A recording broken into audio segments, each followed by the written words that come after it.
Thank you. Yeah.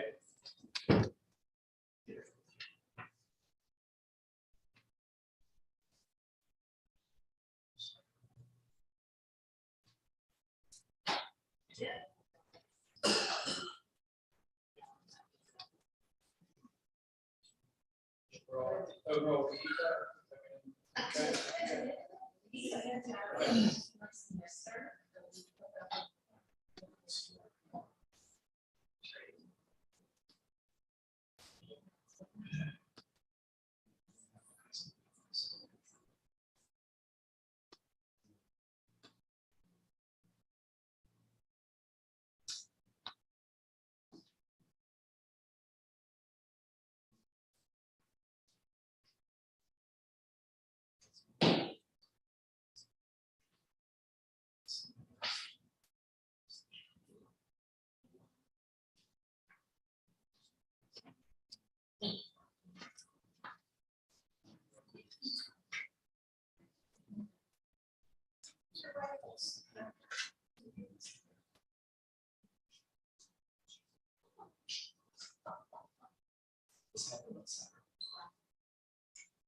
Jeff.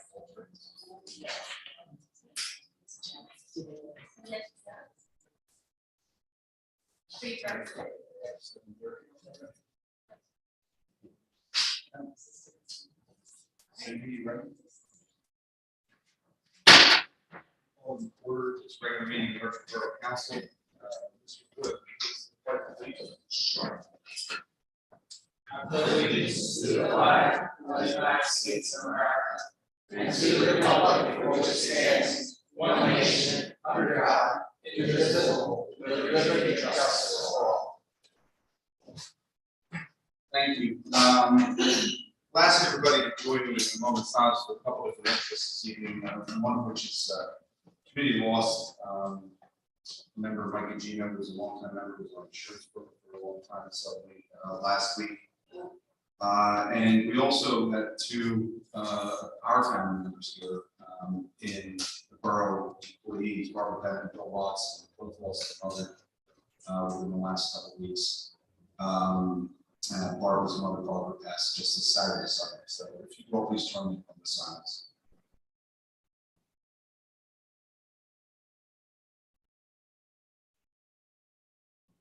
Thank you. Please continue. Keep those individuals and family members in your thoughts during this difficult time. This meeting is being held in compliance with the New Jersey Open Public Meetings Act, advertised in retrospect on the bulletin board downstairs and through all official borough social media channels. I ask that if you have a cell phone, please put it on silent. And if you need to speak to anybody while we're conducting business here in council chambers, please do so outside of council chambers. Roll call, please. Mr. Fitzgerald. Here. Mr. McLuhan. Here. Ms. Morales. Present. Mr. Perna. Mr. Sparazza. Mr. Woods. Here. You have four, Your Honor. Thank you very much. The first item this evening was the proclamation for Sophia Gordy. Unfortunately, Sophia got called to an emergency tournament in California, so she's unable to be here this evening. We're hopeful to have her in August so we can recognize her for everything that she has done and how she's represented the borough. So we'll move on into the public portion of the meeting. Anybody from the public who wishes to come forward and speak, ask that you please approach the microphone, state your name and address for the record, and feel free to discuss any issue that's on your mind. Thank you very much. Can you hear me? I have a loud mouth. I don't know that it matters. My name is Stephen Scheinel. I live at 137 Leslie Avenue, with Merchant Hall. And usually you see my husband, okay? And the matter is the tree on our property on the curb. And we were, my husband said at the last meeting, we agreed to have it taken down, and I want to thank you for that. That's wonderful, okay? However, that tree has deteriorated, and I'm not sure if you are aware of its condition. It is, the large branches are falling off. The bark is falling off in big pieces. Got another day in my car that's going on 10 years, but I like it, okay? So I had to do some touch-up paint on that. And then, you know, it really was upsetting when my son, my youngest son, I put a claim in the lawsuit. Okay, not real serious, but I still had to do it. And he was not on the tree, and it blew over and knocked out his leg and so forth. So it's really deteriorated. Someone did call my husband and say that they were waiting for approval from the town. They had gotten a request to take it down. And then, you know, nothing after that. So I called the person back who said, you know, I can't do anything without approval, call Public Works. And I called them and I called them back. So I'm here to ask you for help, please, because I really don't want any more damage to vehicles. I don't want anybody to get hurt. It is a very large danger. You know, people park on the street all the time, people walk by at the time, and it's just not a safe situation. Ray, anything, Councilman Woods, who's the liaison to the Shade Tree Commission, they're the ones who determine priority. So Sure. Yeah, I'm not sure what the holdup is, I was pretty sure we approved it, and then the Director of Public Works was aware, so checked out the tree, thought that it needed to be removed. I know he was trying to get in contact with either your He husband. got in touch with my husband and said he was waiting for approval. So, And I called him too, because we hadn't heard from him. let me follow up with him, so who did you speak with that said that they needed approval from the town? Was I it? think his name was Will, does that sound like somebody? Was it That contract? the contract, that the tree service? His name is Will. Yeah, so I know Kevin did get the quote from the build up, he's a private contractor, so I know all that's been done, I just don't know next approval. But Yeah. I know there's been work on it, I just don't know. Dan's not here, so I don't know. Dan's for Public Works, right, so. Yeah, let me reach out to the Director of Public Works, I don't know what the holdup is, to my knowledge, it was just. Yeah. Well, and we were told this, but if there's any way you could expedite it, because I really don't wanna have to put out more money, I don't want anybody injured. And we can't, we've been there, for 20 years. We pay our taxes, good residents, and I just don't want any more damage for anybody there.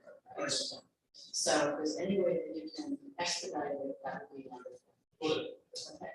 And then what would the next steps be, so that I know in following up? we'll have somebody I get, can do. we'll have somebody get in touch with you. I'm sorry, did your husband speak to the tree cutters and mention that he wanted to be there when the tree cutting took place?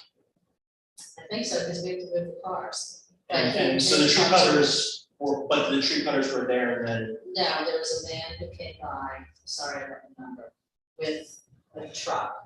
And he said, I can't take care of this, I need to take real quick. Okay, and then he called my husband, because we were away on and on. But he checked his voice pin-ups, he checked our phone number, and I can give you my cell number if you want to follow me directly. That would be fine as well. Mimi, why don't you come over here, and if you don't mind, give Mrs. Roush your cell phone number, and we'll have somebody reach out to you tomorrow. Thank you all very much, I really appreciate it. Thank you. Okay.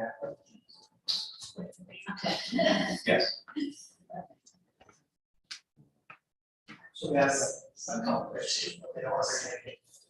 First, I introduce myself, my name is Francis McGarrett, and originally former chairperson of the Philadelphia Area Project on Occupational Safety and Health. I testified before Congress on workers' health and safety. And thanks to the police and fire unions, we were able to get the right to know bill passed as federal law. My concern is where the residents of Chestnut Station, we have not had a fire drill in 4 years.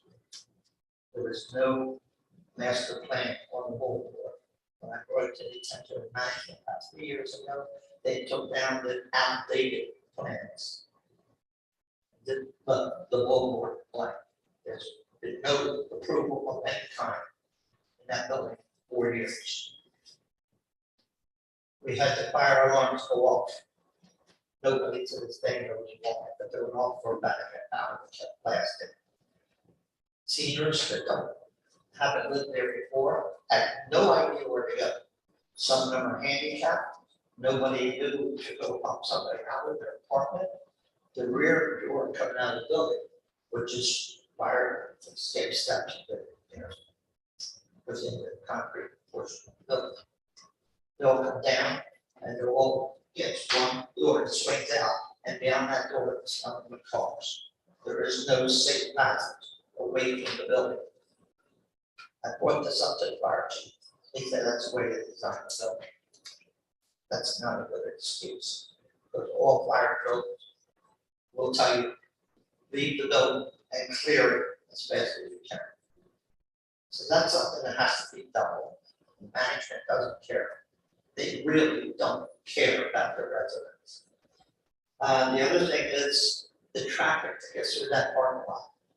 Now, I don't know, if it's police department, or council, whoever, they put up signs saying no through traffic, but nobody enforces it. I almost had a front end collision with that's all good.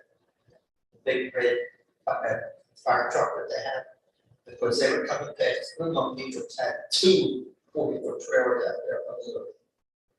I was coming in from Chestnut Avenue. He couldn't see me, I couldn't see him because the trailer was blocked and he red lights on. We come within 3 feet of head-on collision. People fly through that intersection. Within the last 10 days, the Blue Monkey had some air conditioning put up on the roof. One day, they had a crane there. They were living at approximately 30, maybe even bigger, light being up in place. There was no flag man out, no safety cones, nothing. I went and took the safety cones off the back of the truck and put them out myself. The other day, they put the air conditioning unit up. Same thing, no safety. And when I approached what looked to be the supervisor, I said, we should have safety. He said, yeah, you would think somebody would think about that. And they did not. I did call the police. One of the sergeants, whoever said he talked to them about, which I greatly appreciate. But there is no regard for the seniors that live in that building. Rite Aid moved out partially because it's such a headache going there anymore that they go down Westfield Avenue. And anybody in the right mind would, why put up that nonsense parking there? So now the seniors no longer have a drugstore they can walk to. You know the accident happened right outside here last week. Took down the utility pole. Our seniors have to walk from the park lot of the building, across Park Avenue and across Maple Avenue to get to the pharmacy, to the bank, and to rehab. Everything's on the other side of Maple Avenue. It's downright dangerous for a good number of people in there use walkers or canes, and a couple of youths riding apparatus. The traffic is down Maple Avenue. They have no regard for speed. We hope that we can put maybe a yellow walk path and where people, the seniors, cross there, because these people have to make their difference. Or whatever else. It's the only store in the area anymore. But McFarland's closed and Rite Aid closed. Any little items they need, they have to cross Pig Park and McFarland. And I think there should be a commission or something look into whatever can be done for that.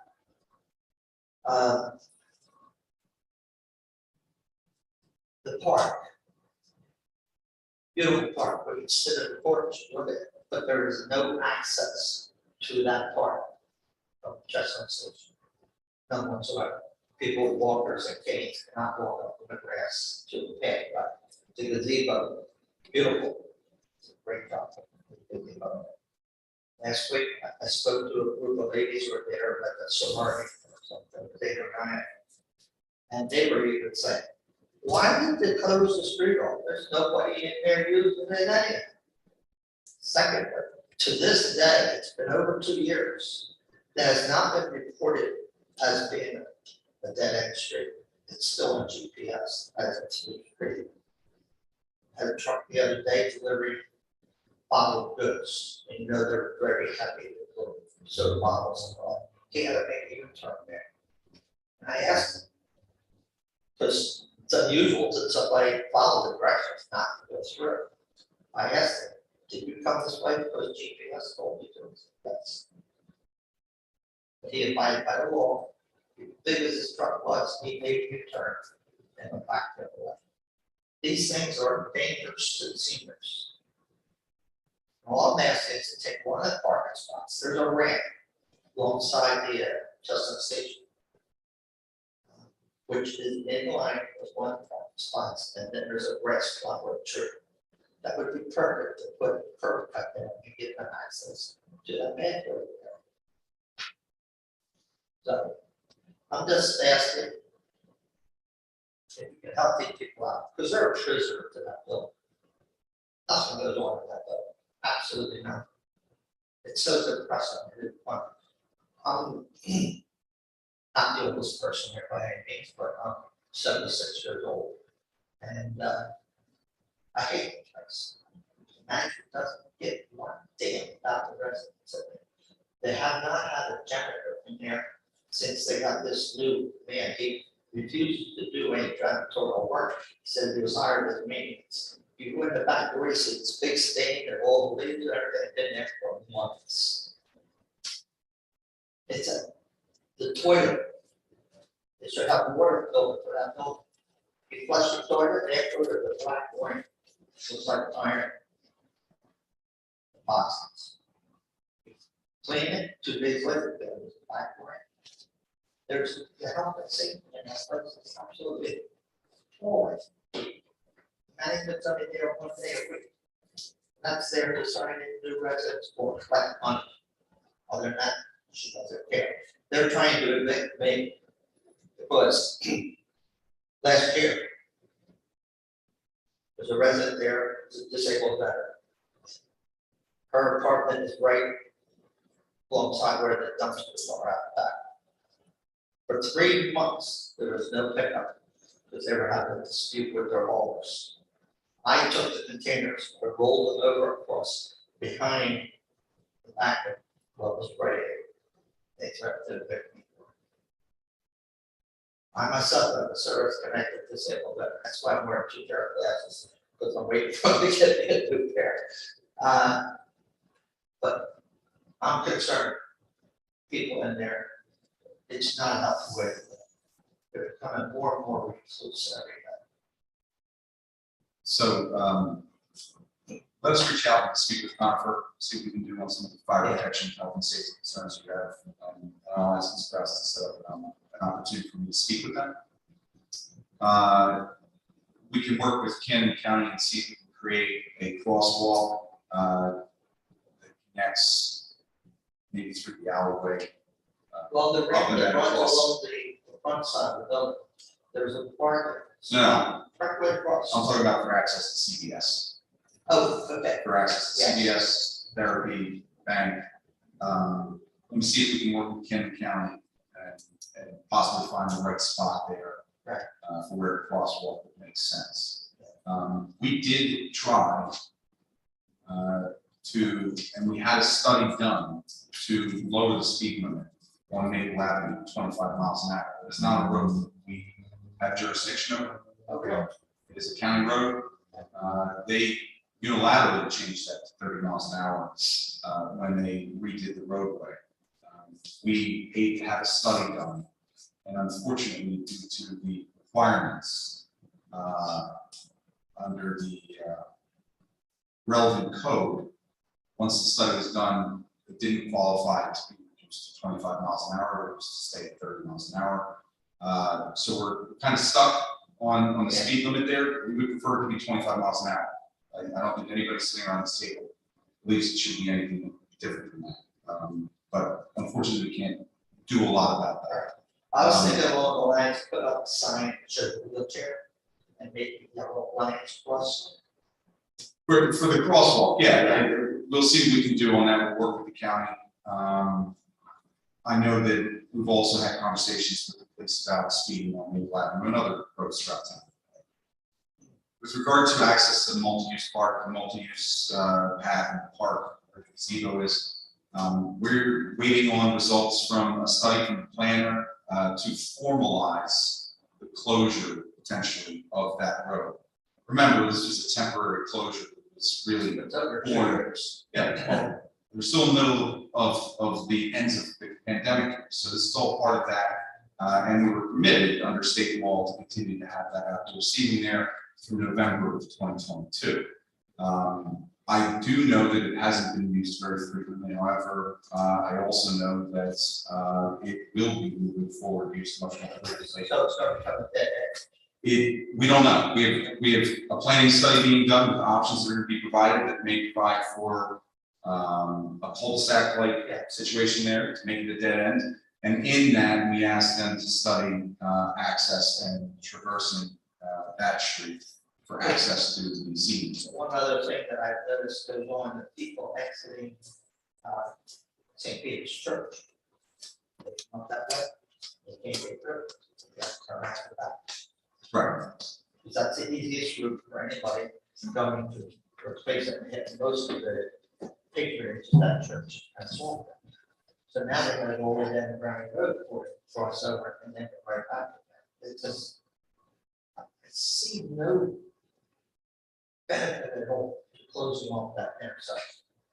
Actually, it's created a much safer situation on Center Street, believe it or Yeah. not. That's a major benefit. So we understand we're having a planning study done, but recognize that we need a professional to give us some advice on how we can manage that. Okay.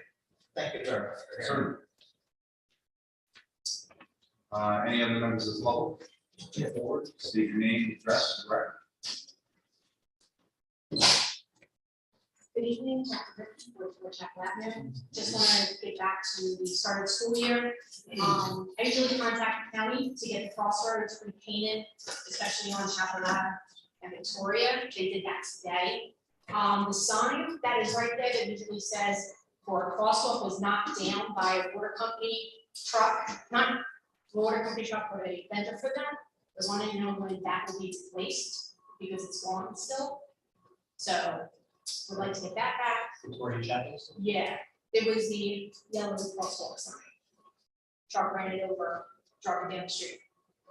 So, like to get that replaced, and also would like to get the crosswalk at Chapel Ave, Maple Ave. All the lines are big. There is no crosswalk there, and it's a major one for the school. So I would like to get that updated before the school year starts. Okay, we'll reach out to the county and see if we can get them. Also, the county project for Center Street, when will the parking spots be finished painting, because we still do not have them in our lot. For North Center. Ms. Kraus is saying she doesn't believe that there are for that side of the street, but we'll take a look at it, and if there should be, then we'll make sure it's done in the punch list. Well, it should be, because we have businesses there, we have parking spots, why would we not have them painted like the rest of the town? If it wasn't designed that way, it's not our project, so I'm not certain. There were a number of individuals who were involved in that project, both stakeholders locally and also from the county level. So I can't speak to exactly what was in the design plans. If it's in the design plans, we'll I absolutely believe make sure. it was from when I remember that we did everything, back then, we met and whatever, all the times that there was supposed to be painted parking spots, going all the way up till like the end where, Walnut comes in. Take a look at it, and if it is, then we will certainly ask for them to come out and finish that as part of the punch list. Certainly.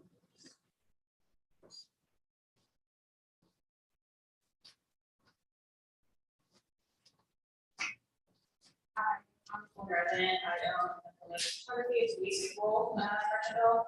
I'm just here, because I'm not sure what exactly was talked about with the sign stuff last. So I'm just here kind of again saying how much I really would appreciate that we really look into revamping that ordinance, allowing the things that put up.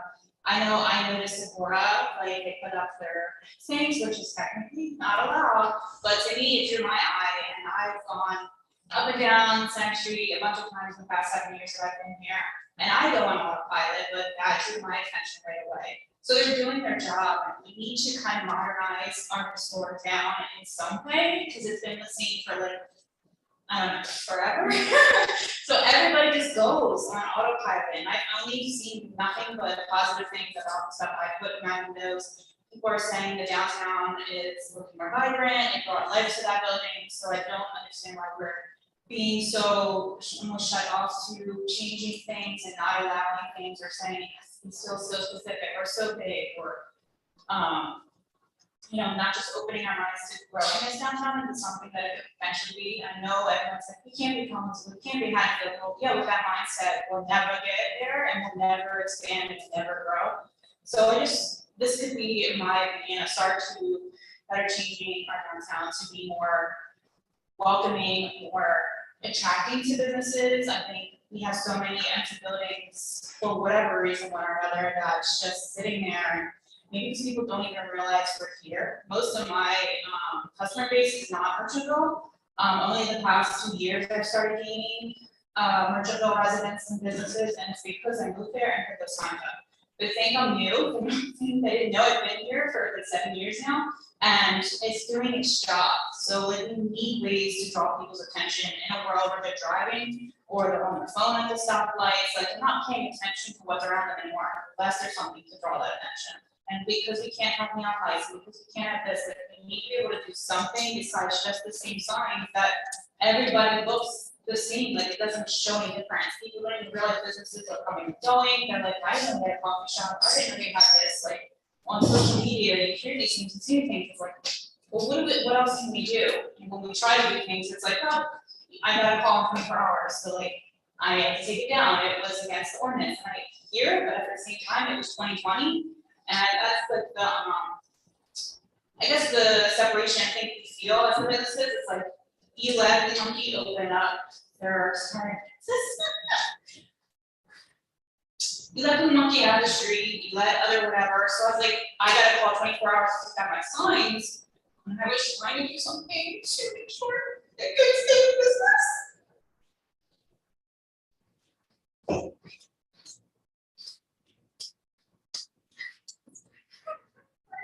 So I was just shocked, like really, like I think I'm standing 70 times or enforce it, but it's just like kind of told the person to wait or did something and be like, hey, look, let's just try to figure this out, we'll talk to them, we'll work with them, but then when I did do that and try to do it, it's like 2 years later on this now, and we still didn't have a decision on what you guys wanted to do. So it's like, why is this taking too long? And now other businesses are starting to jump on the bandwagon, and everyone's having a see fit that everyone's breaking the ordinance now. And it's like, well, you guys took forever, like no offense for 2 years. Like I asked for this almost right after when I was told like I had to talk about it. So I don't know. I just didn't understand why it's been taking too long. Why there's resistance to changes now, and I just want to keep this meeting when some of us are really working hard to try to grow it.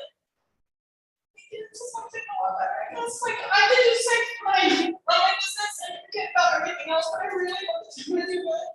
And all of that happens, and people just be reciprocal. Like if everybody's doing it, I'll do good, and we'll just continue to grow. So I mean, I don't know. I just don't know what the decision was because I haven't heard any updates since we had the meeting where the businesses talked with some of the people, the council people that came. But so again, I'm just trying to preach again. I want for better things of this town, and it's not to like break ordinances and not to change the town to Vegas. It's just updating us into modern times a little bit. And even Dunkin' Donuts and McDonald's, like they're billion-dollar whatever companies, and they still reface their building. They updated things to look more modern, and people are like, hey, my husband's like, what is that Dunkin'? And I'm like, no, it's not been forever. They just updated the facade.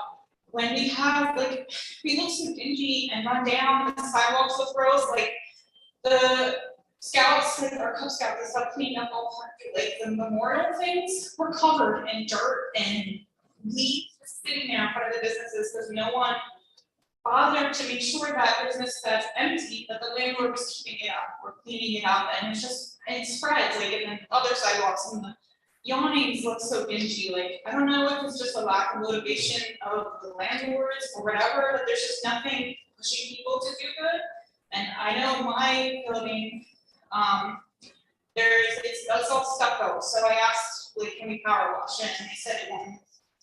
You can't because it would destroy it, and they have to speckle it or whatever it was, it's too expensive, so I know my landlord can't afford it. So like, those are things that I'm wondering, like, there's the Historic Preservation Society, can they find grants, or do they know of things that help preserve historic buildings, so things don't deteriorate like that? It's a cool building, but it's a lot to keep up and maintain, especially in historic manner. So I don't know if that's something they can do too, and that's what I have to ask as well, if there's ways that they can do more than just sign stuff, like if they can look for grants or if they can find ways to fund monies to give like opportunities for businesses to apply, to like have the money to repair or to update or to change things and stuff like that, so. That's all I wanted to say. So, Sorry. that's all right. Thank you for coming, Nicole. I Yes. think that your interests are aligned with everybody here. I know it's a frustration. Yeah. With regards to sign ordinance. I have a report from the land use board. That's why it's on the agenda this evening. I don't think the council's ready to discuss the sign ordinance as a whole, and I know that certain members who are involved in that aren't here. I do know that Councilman Fitzgerald was involved, brought the business community together, got some feedback, gave that feedback to the joint land use board. We're just now receiving their feedback. It is time intensive and slow, and it's a frustration of mine as well, because there are a number of businesses that are either violating or they don't know what they should or shouldn't be doing. They see what certain businesses are doing, other businesses aren't doing. We understand that it's our intent to get this thing right and get it done as quickly as we can, hopefully to introduce an ordinance probably at the August meeting. And once any changes we make to the ordinance, then would be referred to the land use board, they would consider it and send it back. And ultimately, we adopt it probably in September. That's the timeline that we're looking at right now. I need council to focus on that, come to some sort of an understanding and an agreement on what should be in there, and the sign ordinance will be dealt with. On the Historic Preservation Commission, it's a pretty finite mission that they have. But there may be other opportunities for a community development office that might be able to find opportunities for micro grants for business owners. Historic preservation of that building is not something that, I mean, we could be involved maybe as a sponsor, but the individual owner of the building would have to apply for that. And as nice as it may be, it also carries with it a ton of red tape that makes it very difficult to do a lot of things you might want to do in that building. So there's, you know, a push and a pull, a give and a take when you apply for those sorts of things. I do know that there has been some investment in downtown from private entities coming in and purchasing properties and trying to improve things. And I also know that we were hurt badly in our downtown district by the pandemic and the inability of the types of businesses that were in there to continue to thrive. We're continuing to find ways, and I'm very hopeful that we're going to get the bank building back online very soon. You know, we have a conditional redeveloper in place. We'll be getting discussions about rehabbing and stabilizing the building now. You know, and then behind it, talking about further development there. We need more people like you who care about this town, businesses, to get involved and start to really improve.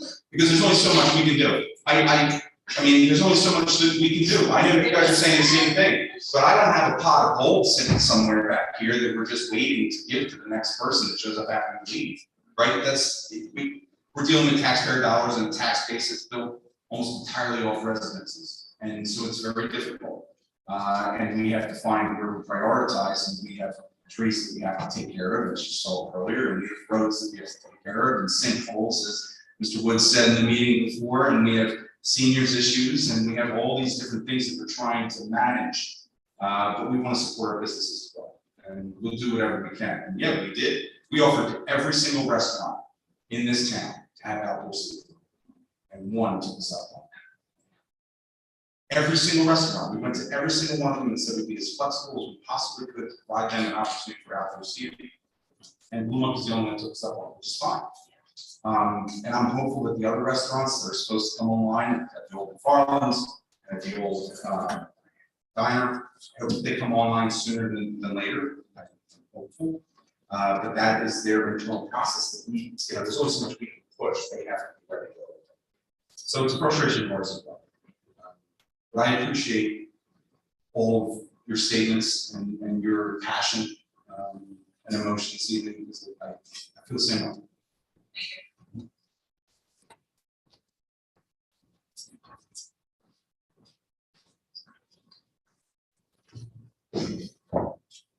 Still have time for one more? Excellent. Okay. So everyone knows me, but Adrian Rowan, One East Chestnut. I have a few notes and things I'd like to address. One, the road project, so frustrating. My fence was damaged, my bricks were stolen, and the time it's taken me to get a resolution for 8 months now, I had to hunt down the engineer. I've gotten emails me several times, I've emailed you. It's still not fixed. It's still not. My fence still had, they scraped the paint off. I just repainted it, and then the construction person was sending pictures of my fence before it was repainted, which I did in October 2020. He sent pictures when it was still silver, and was like, well, that fence wasn't in good shape anyway, so I didn't really appreciate being more reliable about that. Being cited about the signs on my fence was a little bit ridiculous, especially when the ordinance was not, they're not commercial. There's so many better things that could have been taken care of, like other businesses with rundown signs, unkempt properties and all of that. There's so many things that energy could have been put towards instead of creating that aggravation to me. I'm a business and a resident who loves this town. I try to bring people here. I try to bring other businesses here. I try to promote this town as much as I can. And I felt like I was getting attacked. I felt it was to get cited through a certified letter, it was very threatening. That's how it felt. As to the sign ordinance, as Nicole brought up, I am on JLA. I don't know if I'm allowed to say anything about from the JLA meeting or not, but I will just make a big, none of the changes we asked were on there. None of the changes that we wanted done were on there. A lot of things about the area of the window was shot down. It was said that it was already too much, 40% was too much. So there were no changes to the sign ordinances. There's a lot of businesses that have been here for a long time. I've only been here 2 years, but done a lot for the community, and they feel like they're being ignored and not recognized by the town, by the borough, and it's making them apathetic and they're distancing themselves from the community. I understand it. I still keep trying to push forward and do what I can for the community, but I understand where they're coming from. It is frustration. And as I heard somebody else mention the blue monkey, I hate that fence. I have to stare at it every day. That is the ugliest thing I've ever seen. I hate it. I know it makes that intersection safer, and I know that intersection is terribly dangerous. There's already been 3 accidents this year, but that thing is so ugly. There's got to be a better way to do it, please. That's it. Are you Thank talking you. about it for the outdoor dining? Yeah, I hate it. It's so ugly. It's going to be. Okay. I mean, that's all I'm saying. There's gotta be a better way. It's pallets. It's pallets that are painted, and it's really loud on Friday and Saturday. It's not fun. So that's it. I don't understand that those are going to be removed and an approved fence will be put. Okay, because I know that that's not in the fence ordinance either. Right. Again, this was temporary through the end of November. If there's a long-term outdoor option there, it will be a more permanent and more aesthetically pleasing fence. Yeah, because like the station, their outdoor area looks great, but that white pallet fence is just, it kind of makes, and all the debris catches in that fence. There's always trash over there, there's tons of weeds that are just growing up to the fence, it's just, it makes it, like I said, it makes the town look empty. Even though there's outdoor dining, but there's never anybody out there. I believe that will also change. Okay. They recently went through a sale of that business. Oh, did they? I was I unaware think of that. the new owner is going to utilize that space and improve that outdoor space. Okay, because I'm for the outdoor dining, I love it, like, I was here in 2005, and I was like, oh, I love this outdoor dining. Came back within a couple of years and they started doing it in New Jersey, I was like, yes, this is great, it's great to sit outside, but it's gotta look a little bit nicer than that, that's all I'm asking, that's all. All right, thank you. Sorry, in reference to your comments about the land use board recommendations for the sign ordinance, you said some of the things that were included. I know there was a recommendation that came through that the percentage of coverage was too much in those ordinance. But when you were talking about other things that were were you talking about social media? No, that was on there, Yeah. I didn't know how much I could share, but there was like. The report was in front of us. Okay, I was just, like I said, I didn't wanted to- like, Yeah. invested in no talking about it. No, I, what was, What were you saying, what wasn't? Like the coverage of the windows, like Nicole's place looks great, and a lot of people have said, I didn't know she was there forever, I think it looks fantastic. I think it vitalizes the downtown. Sakura, that really brings attention to them, but then there's like an argument over what our product is, if it's 2D or, like Nicole and I are both a 2D product. So the pictures in the window are, but then is that a sign, is that our product? And then there was an argument over, like Aunt Charlotte's, just in Middlesex, their thrift, and a couple other places have their windows completely blocked. But that's okay, but we can't have pictures in the window, and I'm also a unique situation because of my clients and what they're doing in my studio, that's not good. I'm very safe on this, it's just how I say it. So I do have to have the windows blocked, but I can't block the light. So that with the windows, the pinstripes, that was shot down. What, I'm trying to remember what else, but there was a couple things that were shot down. Just to be clear, they're not shooting down anything, they're giving their recommendation, nothing was shot down, everything was. I was on JLo, so I know that Yeah, they're not. they were like strike, everything was stricken. It's their recommendation Okay. to us, what they would like to see, that can be.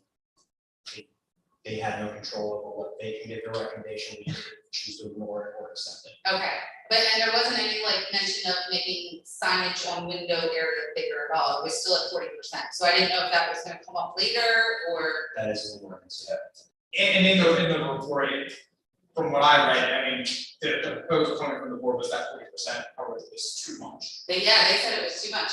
I And this was the recommendation from the board that we received, and I know. which I was like, no, and Yeah, I know there was conversation about whether for the photography studio, whether pictures were signage.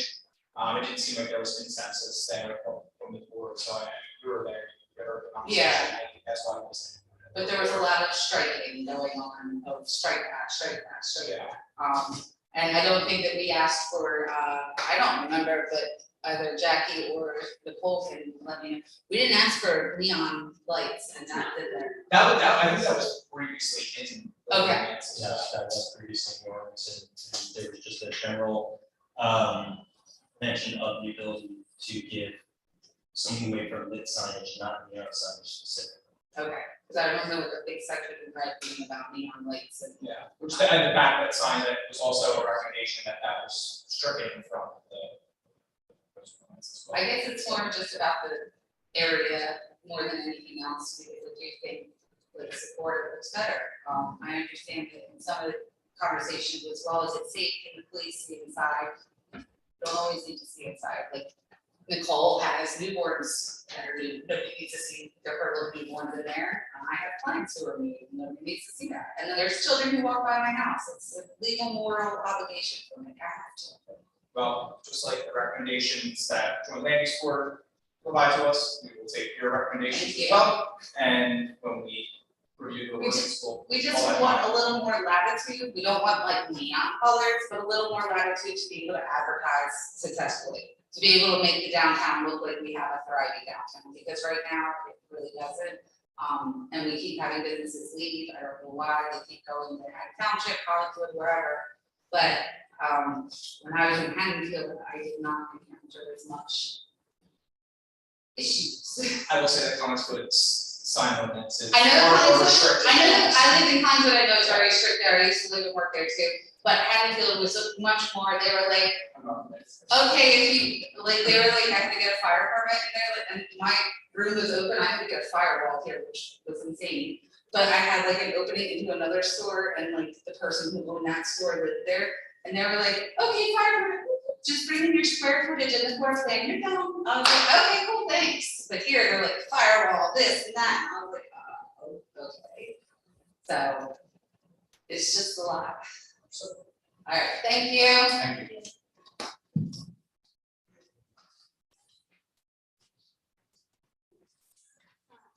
My name is Leah Smith, I live on 117 Glenwood, it's a tree issue. We've been having a lot of limbs fall down recently. 8 woodlands, one of them, both of them have actually struck my car.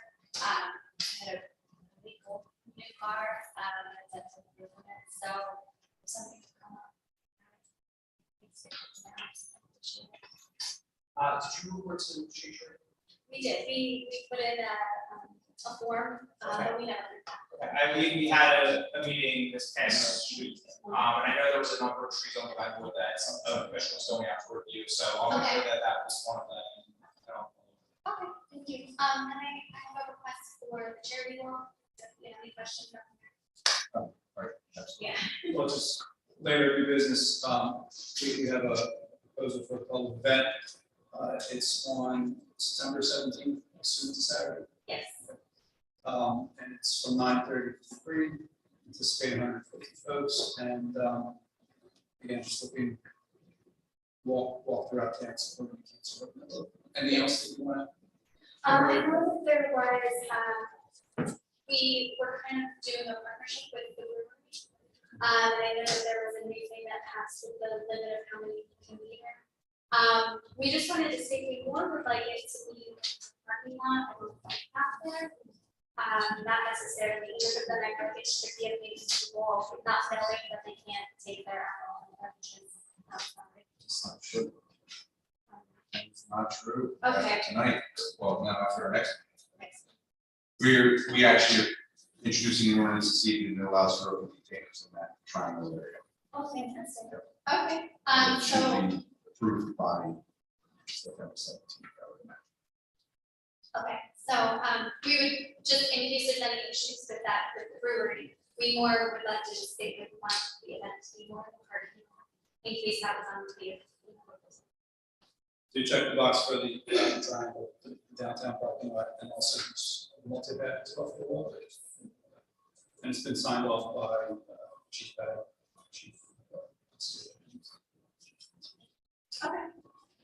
And we have something in there about food truck, and we had to have it, we had to have a fire center come with that. Wasn't sure when that needed to happen. Was it like the day of the event, or right before the day of the event? Yeah. Okay, we'll contact you. Okay, all right, thank you. Andrew, you want to move that now so she does not. Sure. have to wait to- Absolutely. We have to make a motion for the Kansas Road Network for Saturday, September 17th, 9:30 to 3 p.m. First, Mr. McClung, Second. second, Mr. Woods, all in favor? Aye. Opposed, abstentions. Thank you very much.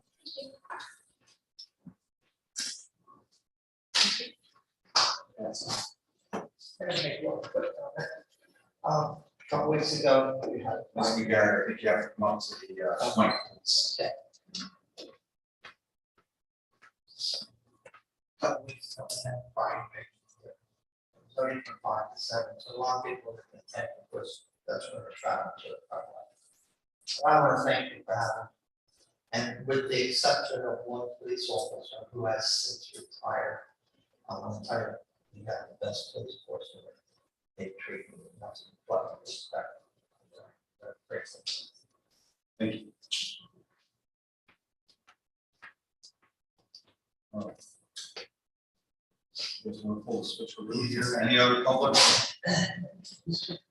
All right. Changing our order. It's changing the guard, yeah. I think that's the number.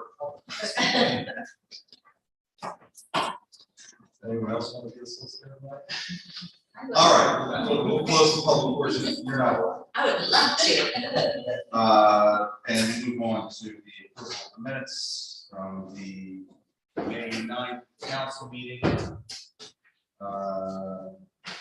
Those available to vote.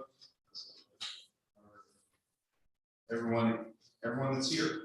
Do I have a motion to approve those minutes? So moved. Mr. Woods with the first, second, Mr. Morales, all in favor? Aye. Opposed, abstentions, and then, of course, the April 25th caucus meeting. Let's see. Everybody but Mr. Fitzgerald can vote on that. Do I have a motion? So moved. Second. First, Mr. Woods, second, Mr. McKean, all in favor? Aye. Opposed? Fitzgerald abstains. Okay. Engineers report. Please, good evening. Good evening, Mr. Mayor. For Woodland Avenue, we have the force main installed. Site meeting last Thursday, PSNG. We're working those issues out with regards to the power supply station. We have a couple of alternatives options to look at. Should have information is over tomorrow morning. Make a decision. It's the original plan. It's a current decision. And then with that, once we can resolve that, the construction will have to turn the station.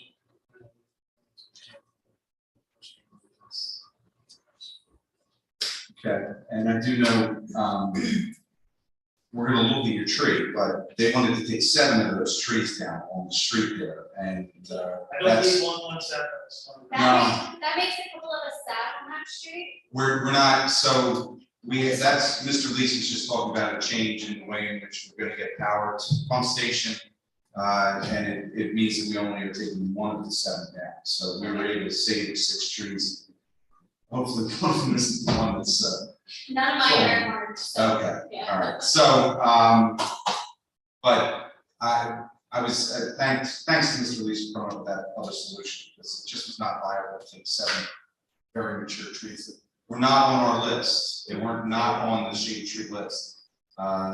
They were just going to be removed or otherwise ruined by PSC&G for aggressive pruning. And we did not want that, so. Yeah, I don't think we had a good understanding of what they meant by tree trimming, so we're pivoting to a better option. Good. It's kind of like tree decapitation. So it's- Yes. What tree? Yeah, that's what we agreed, that they were just gonna get knocked off. So they were either gonna remove 7 trees now, or they were gonna kill 7 trees, and we have to remove those trees in 2 years. So we came to a better solution. So we'll get that resolved. We'll keep that Good.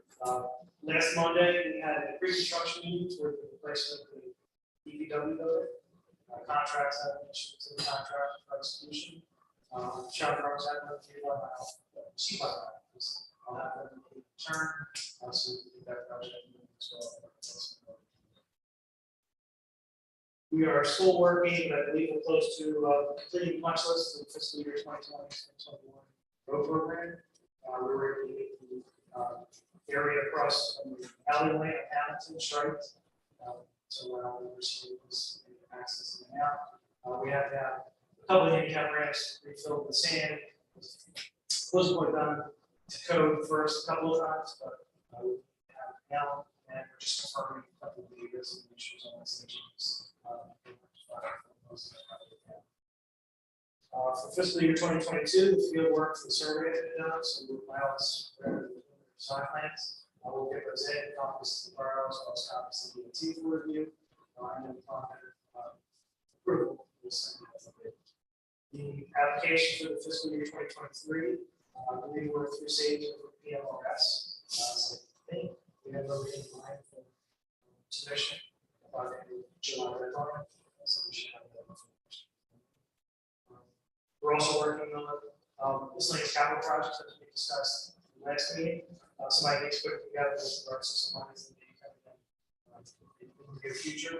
So we're going to look at storm, GIS, storm condition assessment, and also we have some work with Kevin and these. We're also working on basketball court. We discussed that. We'll prioritize that and get our moving to that place. And then that's all I have. Questions, Mr. Lewis? Can you explain a little more about what the plan is for PSC&G? Just what the. Okay, sure. Yeah, the pump station is designed to be a three-phase power. All residences in the neighborhood are single phase. Having a single phase pump station that size is practical operationally. Just costs to run the station at single phase. So the original intent is to run 3-phase, which is required to discuss, but we would have to put solar poles in and bring the service in from Church Road. We have different options. We bring items, bring it from the other side of Glenwood. We have the options for that. We discussed underground, but you run into the same issue with the trees.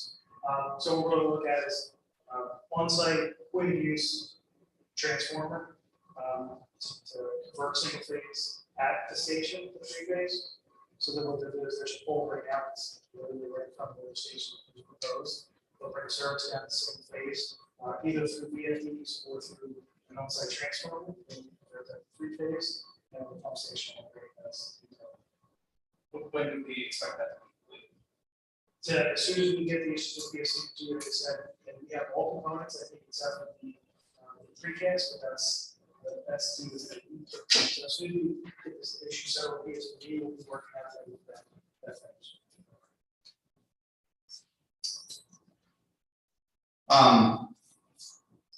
Brownfields monies, we have a property on Center Street here. I want to see if there's money potentially to allow us to acquire it. Because it's a problem. It's 220 North Center Street, I believe it's the address, 222, one or the other. 222. It's certainly a property that it's in disrepair at the moment, but it's a historic laundromat. Dry cleaner.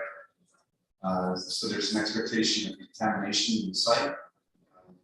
The existing owner is nowhere to be found. No one else wants to buy it.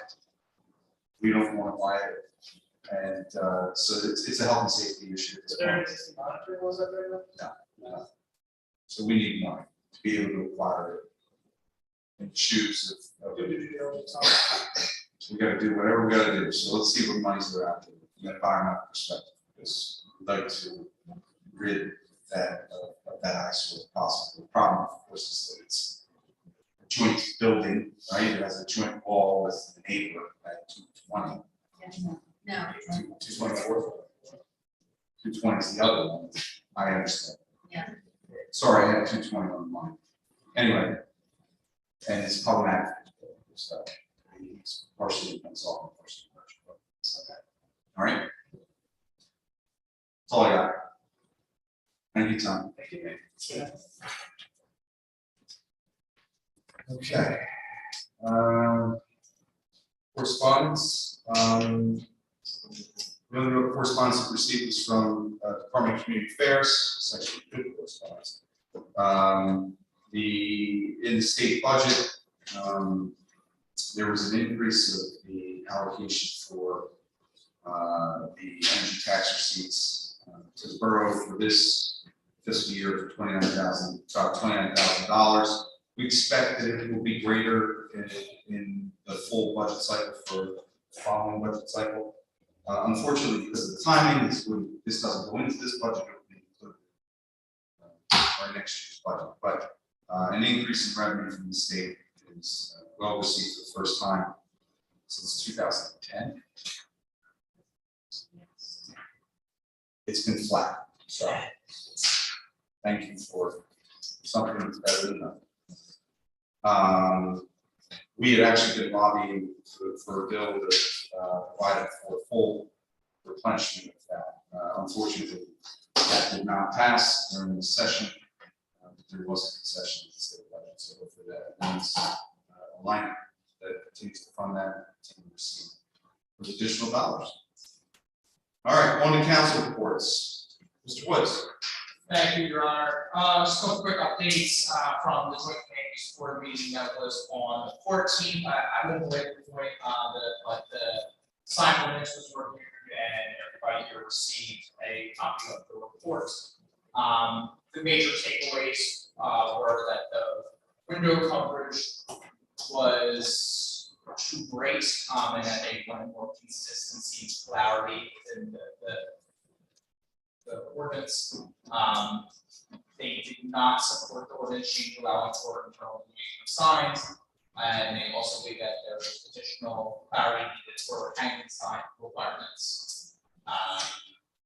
Their joint meeting board for this month was canceled, and from the Virtual Shade Tree Commission meeting on the 3rd of this month, wanted to update everybody.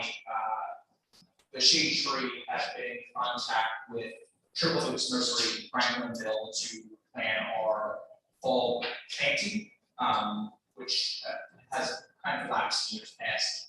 The plan is to plant 5 additional straight trees along Center. They work with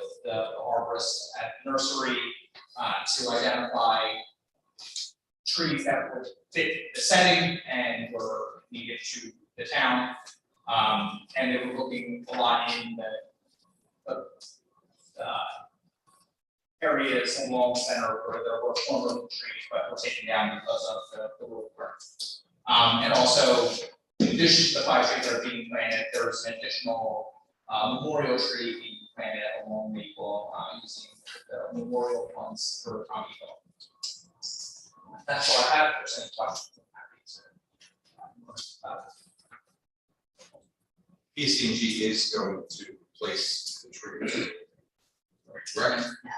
Well, Not there. Not there, but you have to tell me where you want it to be. So, And we choose Yeah. the type of tree. yes. Okay.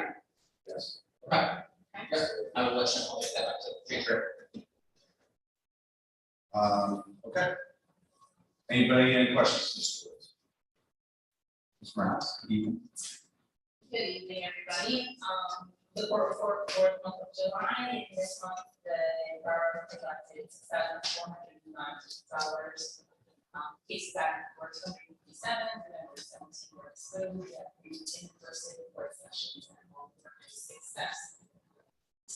In regards to the Merchant Diversity Committee, held a June celebration on June 17th. It was a well-attended event.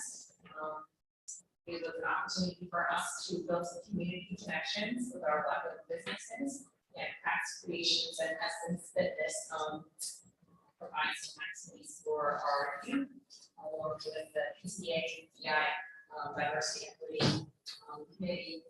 And I want to thank you to the police department for their community policing efforts and engaging with our families and underneath. For Parks and Playgrounds, we are running a fun and engaging summer experience. We've had the teachers come and meet with the boys and girls.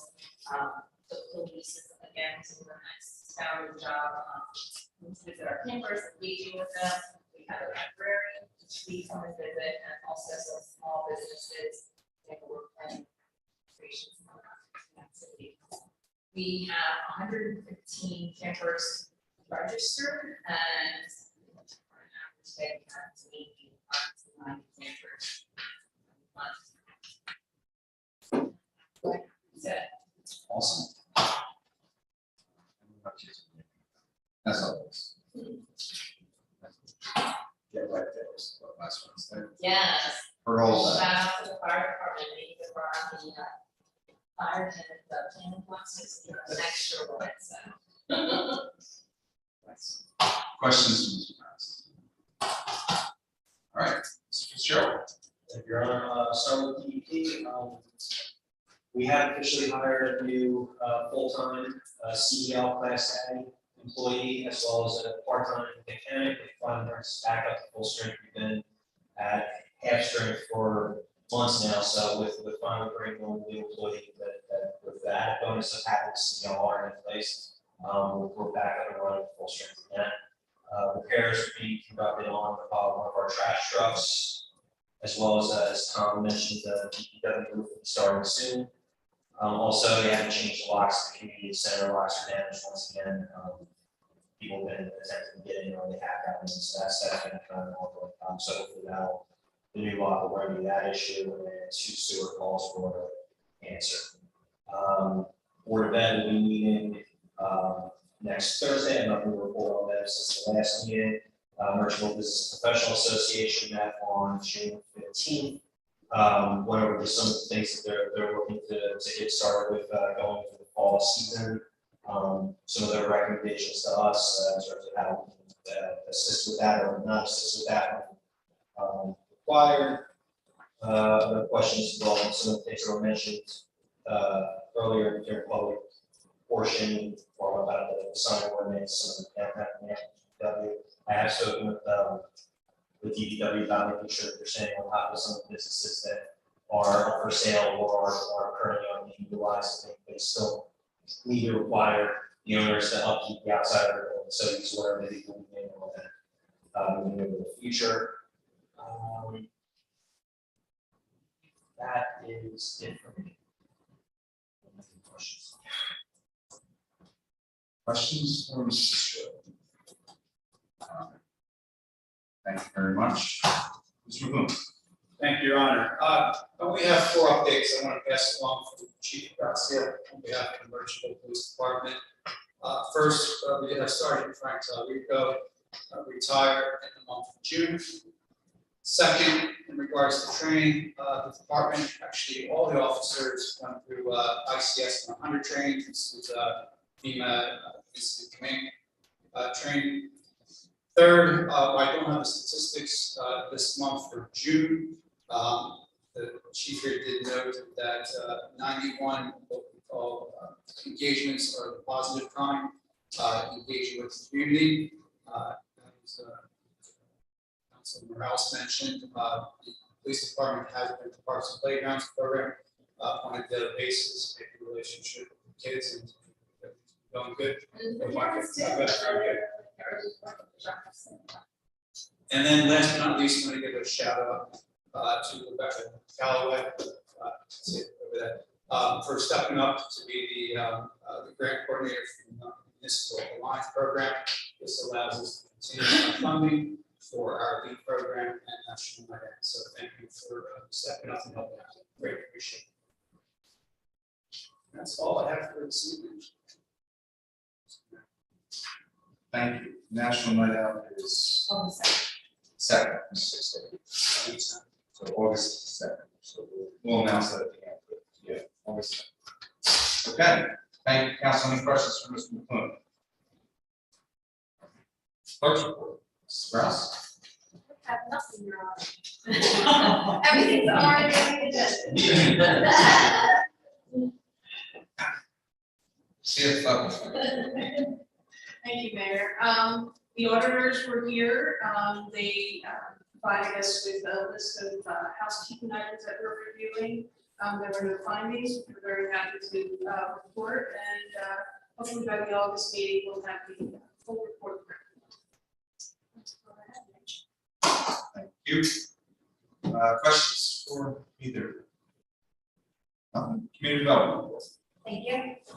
We have 2 grants in progress right now. We are beginning stages of the transportation set side grant.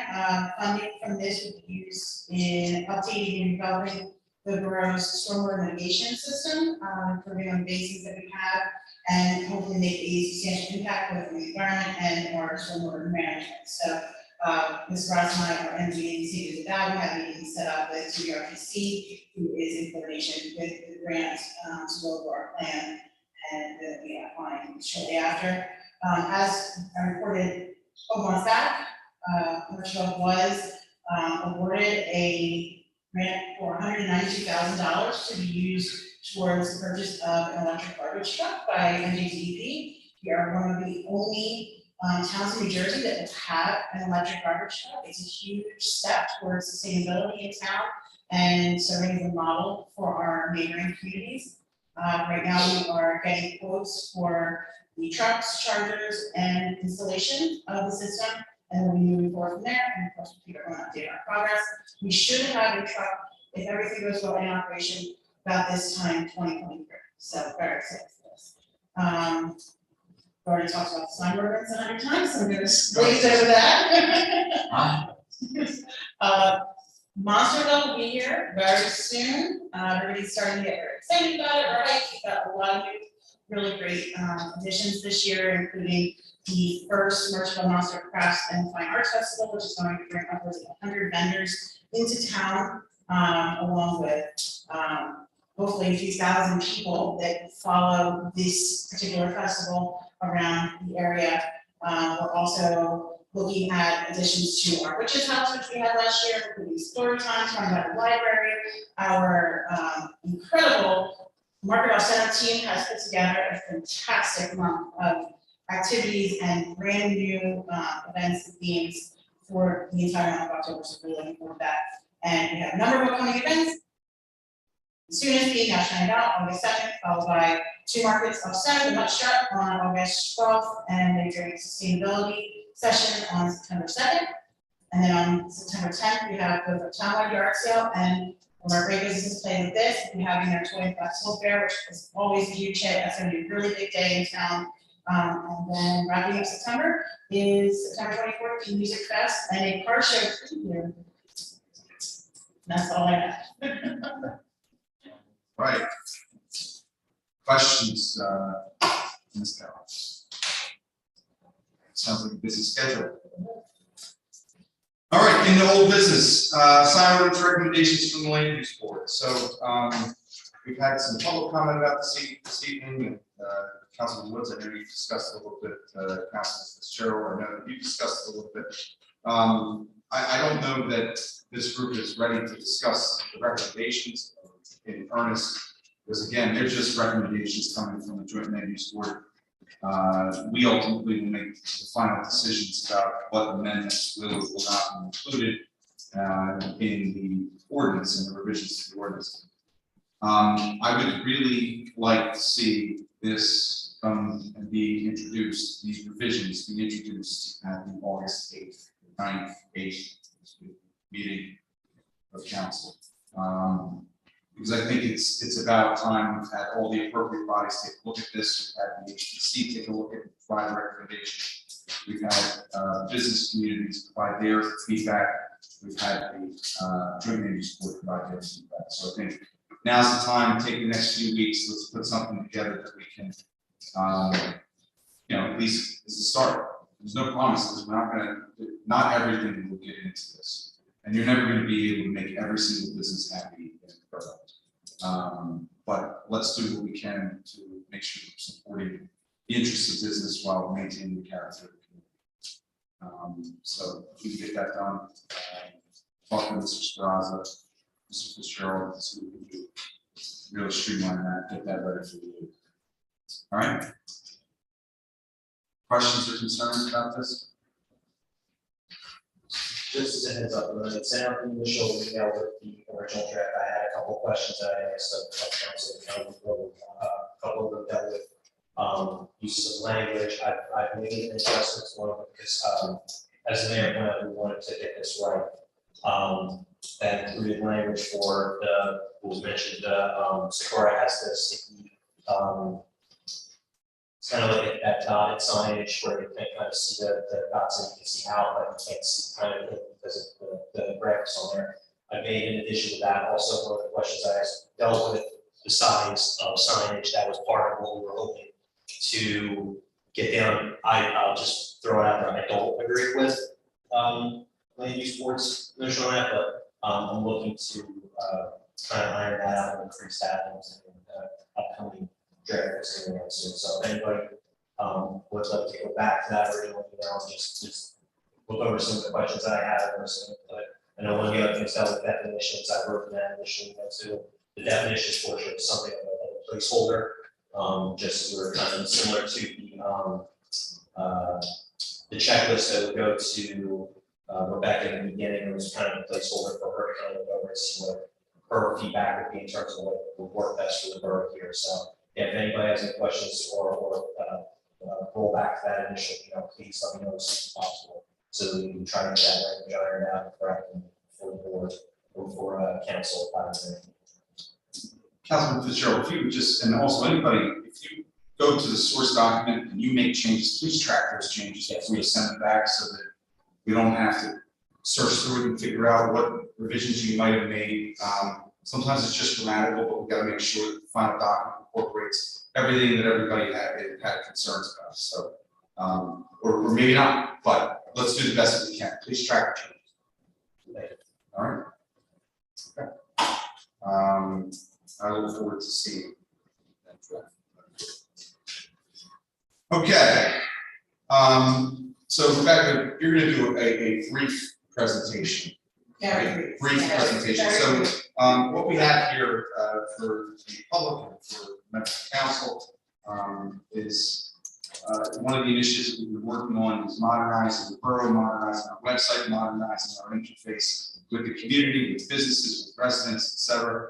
And that included the purchase of a software program that is actually currently in use in Cherryhill Township. So if you go to Cherryhill Township's website, you can see.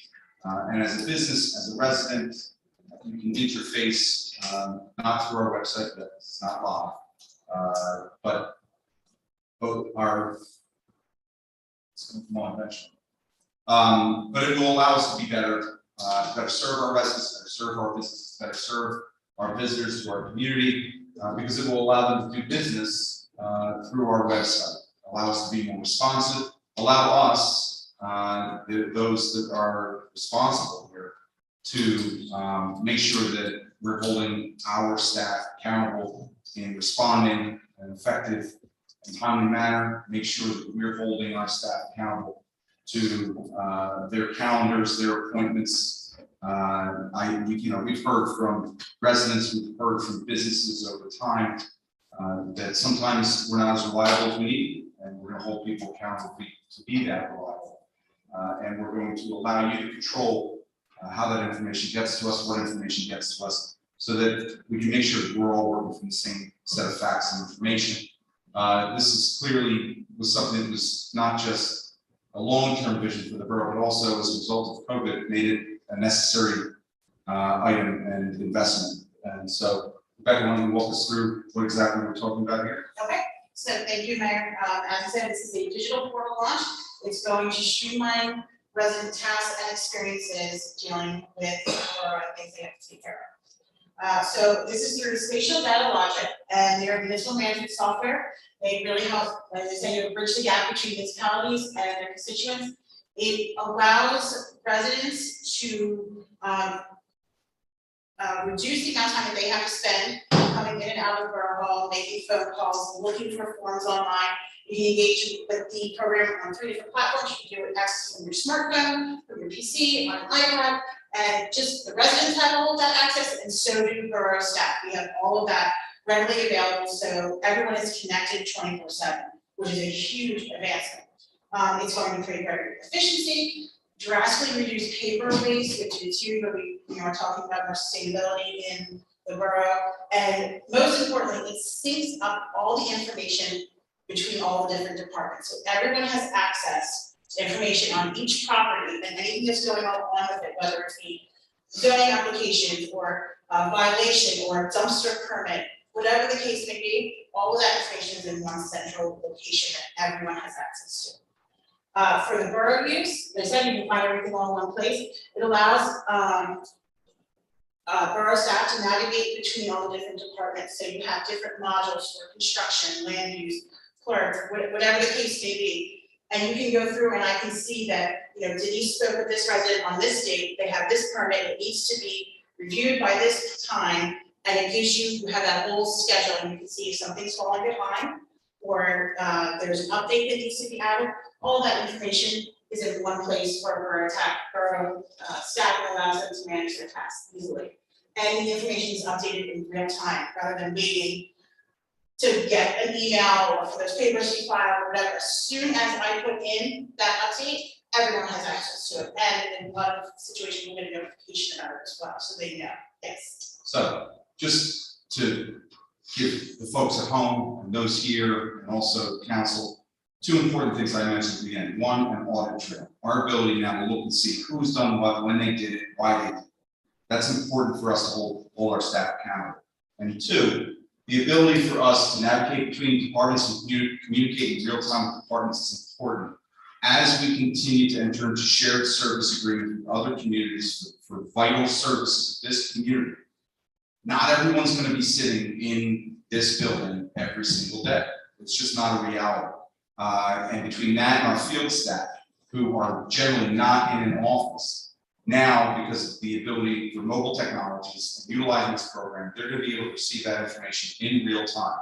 They're going to be able to enter that information in real time, so that anybody that's working on that application, that file, that property, etc., that information is entered. We have an audit trail of when it was entered and who entered it. So if there's incorrect information, when it was entered, who entered it.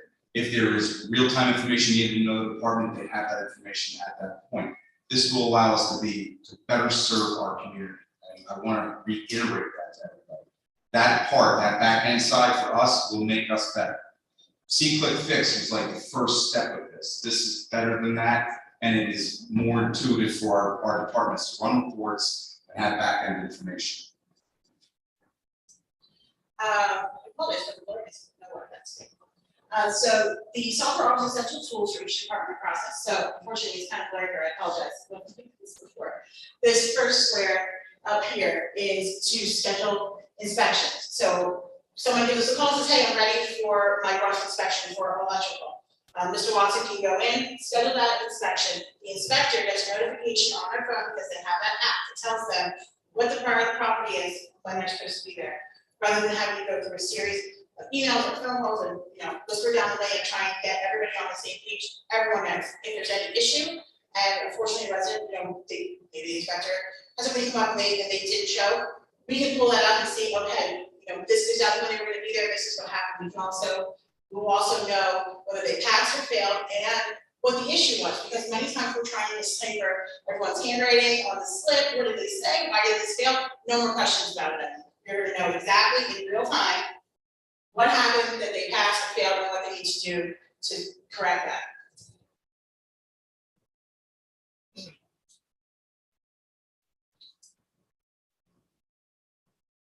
Okay. For our residents, they're going to be able to quickly access one maps and other information, which is really important. The portal for this STL will be on our homepage. First thing that you see when you go on, and it'll have your list of options, and what you're able to access right there in front of you, instead of having to, search through several drop-down menus and look for the right department. You're gonna have it right there. They're able to submit applications from their computer or smartphone, and we're having to walk it in or leave it in the Dropbox, or try to scan it or whatever. You're gonna be able to pull up that application for your zoning permit, fill it out right there, and submit it. No worries. And then we'll get a notification that it's there. When I go into the software, I'll know exactly what it was submitted, when they need an answer by. You're able to find their own zoning information, see where they're located, and it will greatly reduce the need to actually come into Borough Hall and improve communication all the way around. So this is some of that, screenshots from Cherry Hill, our neighbor Cherry Hill, who is utilizing this program already, and what you're able to do on it. The system is very user friendly. It's easy. Click the tab. It's very clear what information you need to put in. It's also mobile friendly, which is huge because 9 times out of 10, people are going to be accessing this app from their mobile, not from their PC, and it's extremely mobile friendly, which is so important right now. And you're able to access information very quickly, and if you have an issue, you can ask for help, and we'll be notified of that as well that you're having an issue. Our residents will be able to report tree issues, or if their trash wasn't picked up, if there's a pothole, all of these things, all in one place, similar to the C-Quick Fix, except the difference is that this is going to be much more time sensitive, and it's going to reach the right department immediately rather than having to wait for that information to be shared.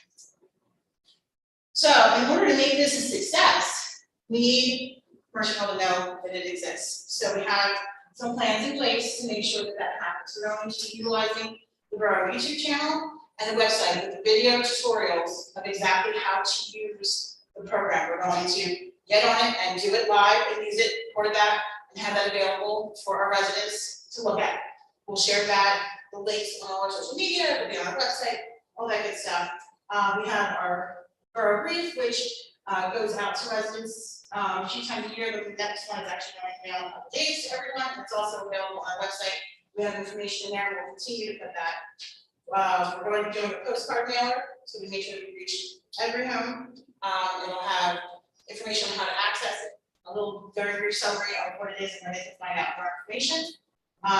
And the biggest thing is just to highlight the ease of use. We want our residents to feel comfortable and not intimidated by this. It's very simple, and it will be a huge help to so many people in town as far as reporting and applying for different things. And we'll welcome feedback from everyone to see how we can improve the service. Are there elements that are missing that we can add to it? We're totally open to feedback from everyone to make sure that we're offering as many essential services as possible. And that's it. All right, Any questions? council, questions? There are a certain percentage of the population who not use smartphones or anything, including myself, because I have severely ADHD, and it was never diagnosed because when I was a child, I had no idea what that was. As a matter of fact, I went to school, including for my father. So will there be other channels, for those of us. So to use the program, you will have to use something digital, whether it's a computer or a phone or whatever, to actually use the service, otherwise you wouldn't be using the same The methods that you traditional, have. yeah, the traditional Yeah. channels will still be there. You can still come into Borough Hall, you can still fill out the Absolutely. applications and go through that process. This is just to give another option. Yeah. Yeah. Any other questions? And we will be live, In about 2 weeks. Right now, our STL team is finishing up the final code and getting all the data into the system. Once that's prepared, it will be, available on the website. Will it also allow you to do like marriage certificates and things like that? Is this gonna be easier than C-Click Fix and has it proven effective in Cherry Hill? Yes. How much did this cost? the software program, I believe, costs $90,000. Okay. If you're gonna push it on social 5 media, years, 90,000 for 5 years. 90,000 per year for 5 years, No, or just for a 90,000 5-year license? for 5 years. 5 years. 9,000. Okay. Can I make a suggestion, if you're gonna push it on social media, to push it a lot more, because I never see anything from the borough. We need to see stuff more often. I'm just hoping this works, because when I worked in the government with CRMs and things, it was a nightmare. It's always been a nightmare. C-Click Fix is terrible.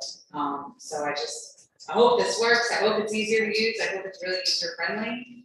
That's all I'm hoping, and I hope it's proven effective. All right. Into new business, appointment change for Commission Member Burwell. Right? Thank you, Your Honor, and thank you for meeting with this gentleman. The Shade Tree has been operating with 3 members for the past probably 2 years now, and they desperately need a new member. So I hope the council will approve this nomination. Right, Woods is first, I will move that, do I have this, second? Mr. McClune, second, all in favor? Opposed? Abstentions? Okay, that's the roll on. Okay, we have a number of agendas to be read by consent agenda this evening, resolutions to be read by consent agenda. Are there any resolutions anyone would like to consider separate? Hearing none from council, we'll move forward with consent agenda. Resolution 2282, approved payment number 1 for Glenwood Avenue project. Resolution 22-83, approved liquor license transfer to Mars Group 4 Corporation. Resolution 2284, emergency appropriation for litigation expenses. Resolution 22-85, emergency repair to sinkhole at 212 Somerset Avenue. Resolution 2286, refund parks and playgrounds application fee. Resolution 2287, Chapter 159, Special Items of Revenue for Communities. Resolution 2288, authorized change of traffic control administration fee car usage. Resolution 2289, cancel grant balances. Resolution 2290, cancel contract balances. Motion to approve those. So moved. Second. Mr. Fitzgerald the first, Mr. Wood the second. Roll call, please. Mr. Fitzgerald. Aye. Mr. McLean. Yes. Ms. Morales. Yes. Mr. Woods. Yes. Thank you. We have one ordinance for introduction this evening. This is ordinance 22-09. This is the first reading, amend chapter 5 alcoholic beverages. This is what I had discussed earlier with regard to allowing for open container in certain areas of the borough. Triangle is the area that would be permitted. Do I have a motion to introduce this ordinance? Second. Motion is second. Any discussion? Roll call, please. Mr. Fitzgerald. Aye. Mr. McLean. Yes. Ms. Morales. Yes. Mr. Woods. Yes. Thank you. Next are the financial reports. Mr. McClure. Thank you, Your Honor. I'd like to make a motion for resolution R 22-91 for total expenditures of $637,454.07. I have a first, do I have a second? Second. I'll give that to Mr. Woods. Roll call, please. Mr. Fitzgerald. Aye. Mr. McLean. Yes. Ms. Morales. Yes. time.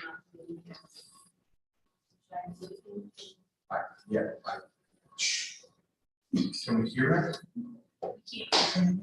Yes, I'll tell them to say, somebody will say.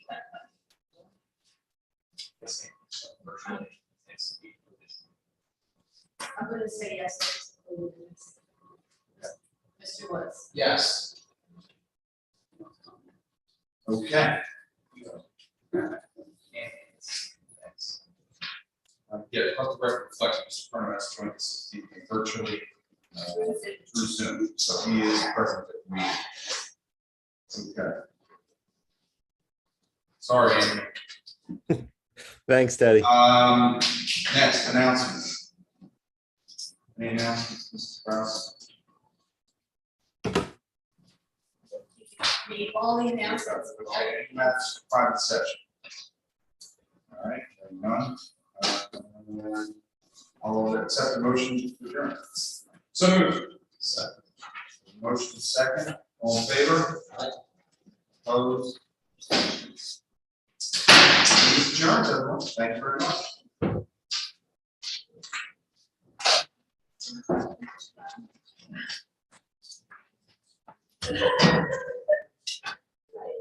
Yeah. Why, you know, I'm not sure.